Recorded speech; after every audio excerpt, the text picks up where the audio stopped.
Mesdames, Messieurs, bonsoir, merci de votre fidélité. Voici le sommaire de ce journal. Dans les titres de l'actualité ce soir, les membres de la mission conjointe des trois autres des ministères de l'enseignement au Bénin et les partenaires au développement intervenant dans le secteur de l'éducation étaient en tournée dans le département de l'Atakora.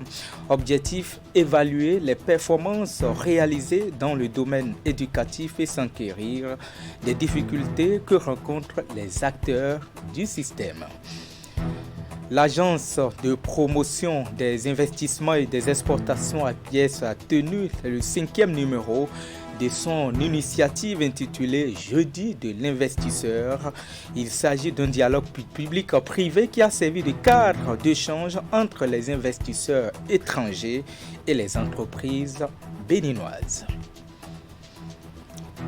On parlera enfin d'édition aussi de lancement du programme des classes culturelles dans les collèges du Bénin. C'est le collège d'enseignement général de Bégamé qui a reçu la délégation des 2 membres du gouvernement pour lancer les activités des classes culturelles.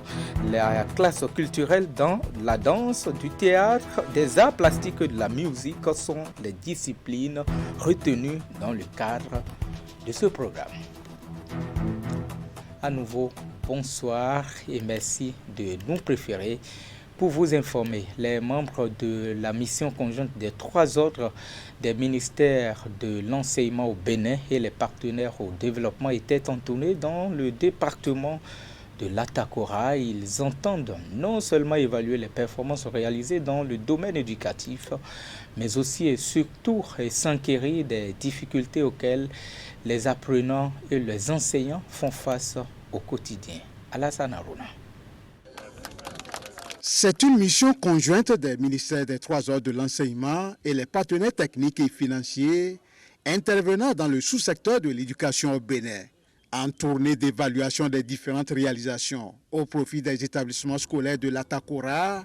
La délégation a commencé par l'EPP Wenrou dans l'arrondissement de Tchomi-Tchomi, commune de Natitengo.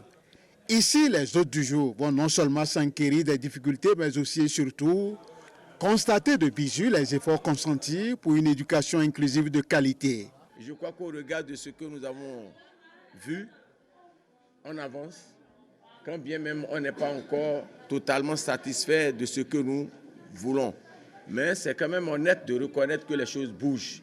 Et je voudrais quand même que nous continuions à travailler, partenaires techniques et financiers, ministères, acteurs à la base, pour que toutes les attentes soient comblées. Au 2e jour de cette tournée, cap est mis successivement sur le CG de Fortancé et le complexe scolaire de Tikou dans la commune de Kouandé. À chaque étape, le tableau des progrès majeurs réalisés pour l'amélioration de l'accès à l'éducation inclusive, durable et équitable est présenté aux autres. Le PP Tikou a bénéficié de votre part plusieurs gestes, dont l'installation d'une boutique scolaire où les fournitures sont acquises à coût réduit, la distribution des kits scolaires aux enfants vulnérables, la dotation d'une boîte à pharmacie pour les premiers soins, la mise en place d'une cantine scolaire depuis 2017. Fortancé bénéficie d'un terrain de sport aménagé avec un vestiaire mobile, des équipements sportifs, l'appui aux filles en kit de dignité pour la gestion hygiénique de leurs menstrues. Je voudrais ensuite remercier tous les partenaires techniques ici présents pour l'accompagnement qu'ils font globalement au gouvernement du président Patrice Talon et particulièrement en ce qui concerne les communes de l'Atakora. Avec la disponibilité des cantines scolaires, l'initiative du projet championne de plan international Bénin et bien d'autres démarches visant à maintenir les enfants à l'école, les partenaires au développement ne cachent pas leur satisfaction. Nous sommes très satisfaits. Pourquoi? Parce que tous les ministères, y compris le ministère de l'enseignement supérieur de la recherche scientifique, se sont déplacés même dans les petites écoles pour voir ce qui se passe. Et tous les acteurs que nous avons prévu rencontrer, on les a rencontrés.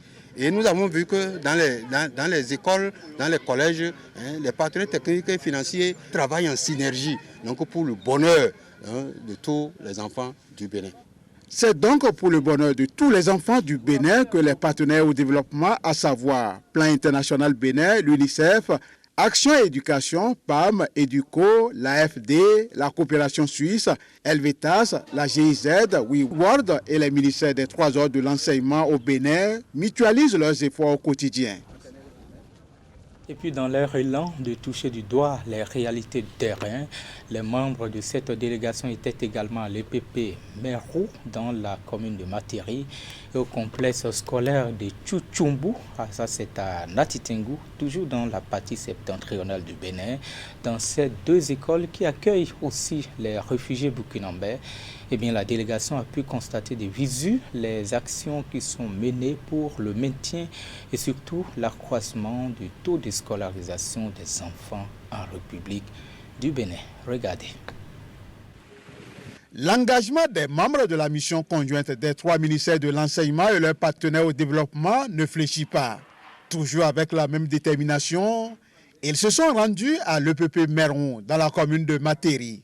Dans ce complexe scolaire doté d'une cantine scolaire et qui accueille 12 enfants réfugiés burkinabés, suivis par Educo et l'UNICEF, la délégation a voulu s'imprégner des conditions de travail dans ce complexe. Un tableau visiblement satisfaisant, présenté par l'autorité communale à ses hôtes de jour. Dès l'arrivée des ressortissants burkinabés en juin 2021, Educo a été entièrement aux côtés des autorités préfectorale et communale. L'ONG a initié sur fonds propres un projet dénommé Projet d'appui à la protection et à l'éducation des enfants déplacés burkinabés. Notre souhait aujourd'hui est que Educo, avec ses partenaires et toutes les autres organisations ici présentes, conjugue les mêmes efforts pour l'insertion scolaire de ces enfants. Au chef de file de cette mission conjointe de décerner un satisfecit aux autorités locales ainsi qu'aux partenaires au développement pour leur appui constant. Je voudrais vous remercier et vous féliciter pour ce que nous venons d'entendre et ce qui se fait. Et je voudrais aussi également vous encourager pour ce qui se fera. Et c'est à ce titre que je voudrais, au nom des ministres, au nom de tous les membres de la délégation, remercier les partenaires, particulièrement Educo, Plan Bénin et autres. Le PP Tchouchumbu à Tangueta n'est pas resté du reste au cours de cette tournée qui se déroule dans un contexte particulier. En effet, depuis le 23 juin 2021, la commune de Tangueta a accueilli des réfugiés burkinabés qui, à la date d'aujourd'hui, sont au nombre de 875, dont 421 enfants et 454 adultes. L'appui de l'ONG Educo, avec son partenaire financier l'UNICEF, a permis l'inscription de 91 enfants dans nos écoles ici à Tangueta. Dans ce tête-à-tête avec les différents acteurs de cet établissement, les échanges ont été interactifs. Si certains ont pris la parole pour encourager les performances réalisées dans le secteur éducatif, d'autres par contre ont posé des questions d'éclaircissement. C'est par rapport à l'intégration des enfants eux-mêmes, parce que ceux qui sont restés ici, parce que je pense que c'est important que même s'ils sont à l'école, est-ce que vous vous assurez qu'ils sont bien intégrés et eux, leur communauté aussi. La démarche de cette mission conjointe est l'expression même de la volonté des différents acteurs du secteur éducatif de rendre l'éducation formelle accessible à tous les enfants sans discrimination aucune. Autre volet de l'actualité, on va parler maintenant de l'électricité qui est à la base de tout développement et de toute économie, l'accès donc de tous à l'énergie électrique, un sujet sur lequel se sont penchés l'autorité de régulation de l'électricité du Bénin et celle de régulation régionale de l'électricité de la communauté économique des États de l'Afrique de l'Ouest. Objectif, permettre à tous d'avoir un accès à l'énergie et surtout de qualité. Très bientôt, l'énergie pour tous en plein temps et en qualité sera une réalité, une préoccupation qui explique le présent atelier. Conjointement organisé par l'autorité de régulation de l'électricité du Bénin et l'autorité régionale de régulation de l'électricité de la CEDEAO, l'atelier se donne un objectif précis. L'importance de l'énergie pour la croissance économique et le développement social durable n'est plus à rappeler et incite les parties prenantes, publiques et privées, à être proactive pour permettre aux populations et aux entreprises d'avoir de l'énergie disponible, de qualité et à un prix compétitif. Voilà tout l'intérêt de l'AREE à organiser la rencontre de ce jour. À en croire les participants à l'atelier, le défi à relever est le lancement de la deuxième phase du marché de l'électricité. À ce sujet, tous les acteurs du système ouest-africain ont leur regard tourné dans cette direction. L'autorité de régulation régionale de l'électricité de la CEDEAO les y exhorte. Face à ce défi majeur, je voudrais inviter l'ensemble des acteurs du système électrique de la CEDEAO représentés par ces institutions, le comité consultatif des régulateurs, le comité consultatif des opérateurs, les entreprises du secteur privé producteurs d'électricité, chacun des États membres, les partenaires techniques et financiers, soucieux de garantir un accès durable à l'électricité en quantité, en qualité et à coût abordable et compétitif aux populations de l'espace CEDEAO, à s'inscrire dans la vision d'un environnement énergétique de développement. Laurent Tossou ajoutera que l'objectif ne peut être atteint que grâce à la mobilisation des ressources provenant de la régularisation du marché de l'électricité. La contribution des États membres, celle des investisseurs privés et aussi des partenaires techniques et financiers y sont attendues. Ceci pour la construction d'un marché ouvert et concurrentiel de l'électricité pour l'Afrique de l'Ouest. Le Bénin célèbre le premier anniversaire de la déclaration des zones de Donatin et de la Bouche du Roi comme aire marine protégée. Un an déjà que cette décision du gouvernement est mise en application en permettant donc de protéger les espèces menacées de disparition au large des côtes du Bénin. L'événement a été commémoré cumulativement avec la 19e édition des Journées nationales pour les tortues marines à Cotonou. William Judicaël Cliquant et Elvis Tonougoin. Ce navire flottant sur les eaux béninoises est attaqué par les pirates. Il y a les pirates qui sont venus emporter le commandant, le chef et ingénieur, le mécanicien et l'électricien. Ok, à quelle heure ils sont venus à peu près? Vous avez noté à quelle heure ils sont venus? Ils sont venus à 11h15 environ. Ok, 11h15 environ. Mais très tôt, l'une des patrouilles des forces navales le localise puis l'intercepte. Attention, nous ne sommes pas dans une situation réelle, mais plutôt une séance d'entraînement pour évaluer les capacités de réactivité de la Marine nationale face aux menaces de cette nature qui prend une dimension importante dans le golfe de Guinée. Dans ce scénario, tout est parti d'une alerte reçue par le centre de commandement opérationnel de la marine béninoise et 15 minutes plus tard, la situation est mise sous contrôle. Les éléments clés du navire marchand du nom de MG Melbourne ont été emportés. On a pu prendre contact avec les membres du crew restants et qui nous ont fait état de la scène. Donc les pirates étaient venus, au total il y avait 8 pirates selon les dits de l'un des éléments, et les pirates ont emporté les éléments. Donc, on a pu prendre contact avec eux, les assurer et faire le boarding et arriver à bord, on a rassuré et puis on a ramené un autre équipage avec qui on a pu dérouter le navire vers le port. Donc la procédure va se lancer, les spécialistes du droit vont saisir le dossier et puis ils vont le traiter. Le navire a été donc intercepté et dérouté à quai. Cette séance d'entraînement s'inscrit dans le cadre de la régionalisation de la sécurité maritime pour mieux faire face aux menaces multiformes et multidimensionnelles du golfe de Guinée.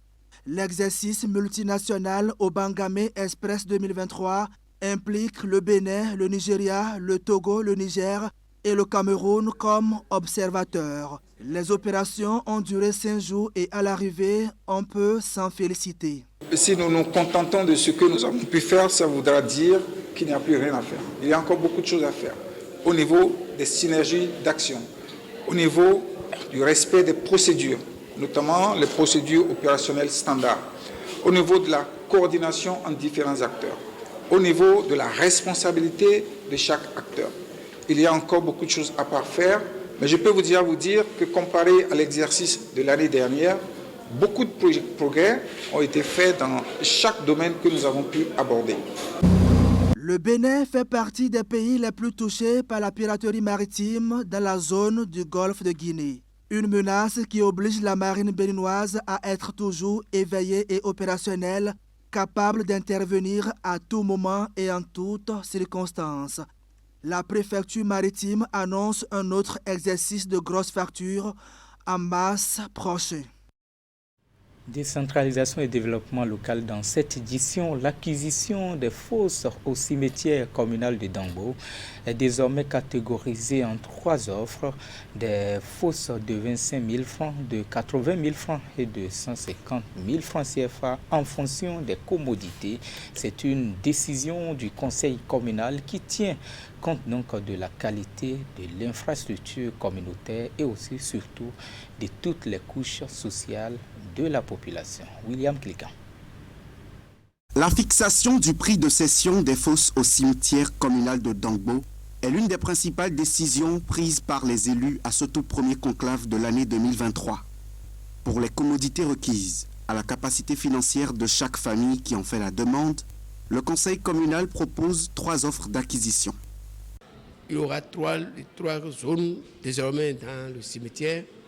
Il y aura une zone où ceux qui n'ont pas de grands moyens, avec 25 000 francs, peuvent enterrer leur corps. Ceux qui n'ont pas aussi trop de moyens seront dans l'intermédiaire. Ça, c'est avec 80 000 francs, mais c'est une fosse construite. Mais ceux qui ont de moyens, ça, c'est au choix de l'individu. C'est 150 000, mais ce seraient des fosses de qualité.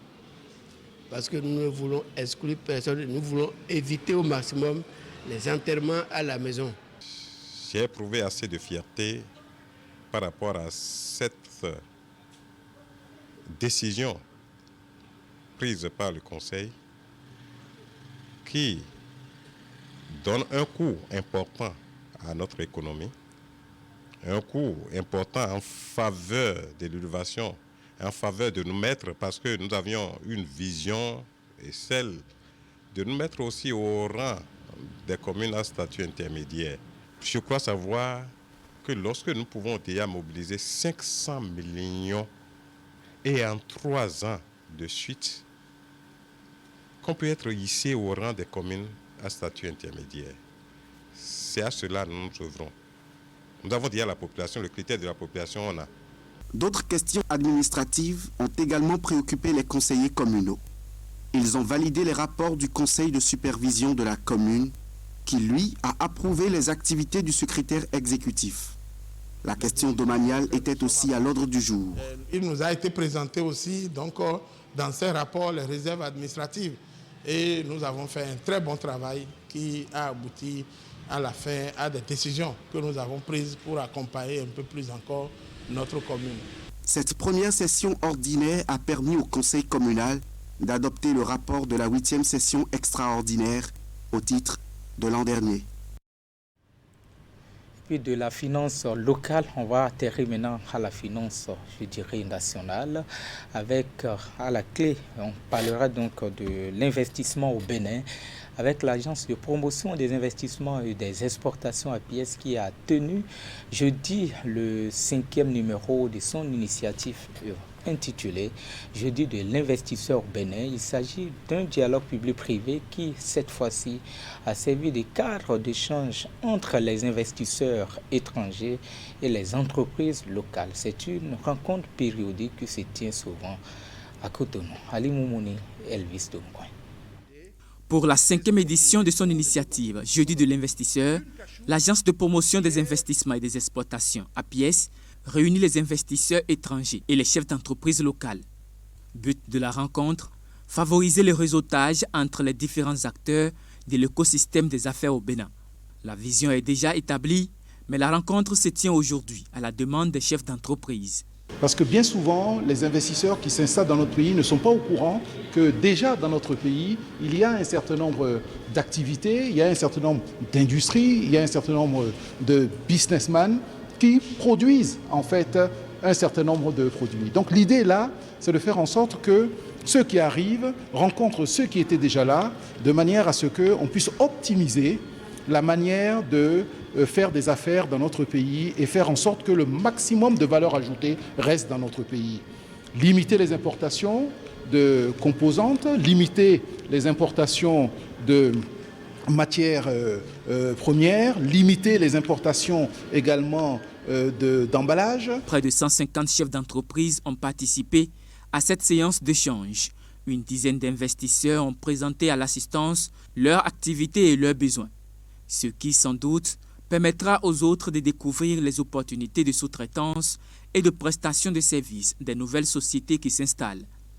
Alors, je loue énormément cette initiative parce qu'elle répond à un besoin au niveau des entreprises aujourd'hui de créer un creuset de synergie pour savoir choisir nos meilleurs collaborateurs, les meilleures entreprises avec lesquelles nous, investisseurs qui sommes en train de nous installer au Bénin, nous pouvons collaborer. On a senti qu'il y avait, qu'on pouvait partager vraiment, il y avait plein de besoins qu'on peut peut-être servir à d'autres entreprises qui existent là. Et de même, nous aussi, on a vu quelque part qu'on peut nous aussi profiter de leur expertise et de leurs produits. There is large potential for BITEX a besoin des autres investissements, comme tout ce qui est annexe, des activités annexes, comme l'emballage, comme les fournitures, les boutons, les rivets, tout ça.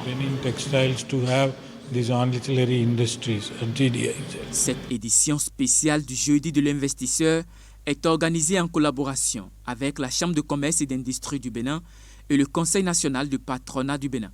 Faut-il le rappeler, ces rendez-vous avec la pièce sont des rencontres périodiques qui s'inscrivent au nombre des solutions que l'agence apporte aux investisseurs. cette ambition soit partagée par vous. Et pour boucler, on parle de ce lancement officiel du programme des classes culturelles dans les collèges du Bénin. Je vous l'annonçais dans mes titres. Eh bien, c'est le collège d'enseignement général de Bégamé qui a reçu la délégation de 2 ministres du gouvernement pour lancer les activités donc des classes culturelles. La classe culturelle de la danse, du théâtre, des arts plastiques, mais aussi de la musique sont les disciplines retenues dans le cadre de ce programme. Le programme des classes culturelles est officiellement une réalité dans les collèges d'enseignement généraux retenus pour la phase pilote sur l'ensemble du territoire national. Dans le collège d'enseignement général de Bégamé, c'est le premier jour de la rentrée pour encadreurs et élèves. Non, c'est pas ça, il faut accélérer. Allez, vous faites dans l'ordre. Un verre, vous reprenez, 2 verres, vous reprenez, mais plus rapide, d'accord? La classe culturelle de la danse, du théâtre, des arts plastiques et de la musique sont les disciplines retenues dans le cadre de ce programme voulu par le gouvernement du président Patrice Talon. Alors, j'ai été agréablement surpris de constater que sur les 300 que nous attendions comme inscrits, nous sommes allés à 800, plus de 800, seulement au sujet des gamins. Ça veut dire que les apprenants eux-mêmes attendaient les classes culturelles. Je voudrais, en ce jour où je me sens le plus heureux, dire toute ma reconnaissance à tout le gouvernement et en particulier au président Patrice Talon. Dans cette classe culturelle réservée à la musique, comme dans les 3 autres, l'enthousiasme des élèves est perceptible et témoigne du bien fondé de la mise en œuvre de ce programme.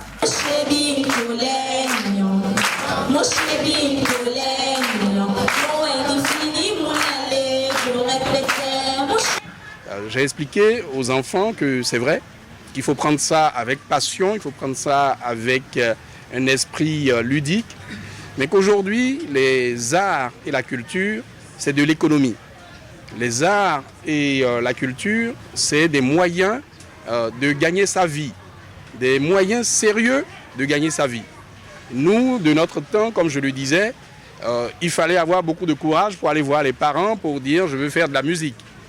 Mais aujourd'hui, il n'y a plus aucun parent qui serait choqué par le fait que son enfant vienne dire « je veux faire de la musique, je veux faire de la danse, je veux faire du théâtre, je veux faire des arts plastiques », parce que nous avons des exemples à suffisance pour montrer que nous sommes dans une vraie économie culturelle, nous sommes dans une vraie économie artistique. Et d'ailleurs, vous savez bien qu'on parle des industries culturelles et créatives, et ce sont des industries qui permettent de créer beaucoup d'emplois pour la jeunesse. Les ministres en charge du tourisme, des arts et de la culture et celui de l'enseignement secondaire, technique de la formation professionnelle ont visité chaque classe pour s'assurer de l'effectivité de la rentrée des classes culturelles. Ce que vous avez vu ici, c'est exactement dans 89 établissements. Ce sont 16 communes plus Cotonou où ce sont les arrondissements qui sont ciblés. Donc à Cotonou, vous avez 13 arrondissements, donc 13 établissements. Donc après la distribution du matériel, nous avons procédé à la formation des encadreurs culturels avant qu'on ne se retrouve aujourd'hui pour la rentrée des classes culturelles. À l'instar des classes sportives, les classes culturelles sont une innovation dans le système éducatif béninois qui offre aux élèves un cadre d'apprentissage dans les disciplines telles que la danse, le théâtre, les arts plastiques et la musique. Mesdames, Messieurs, c'est la fin de ce journal préparé par l'ensemble de votre équipe rédactionnelle. Merci de votre aimable attention. À bientôt. Bonsoir chez vous.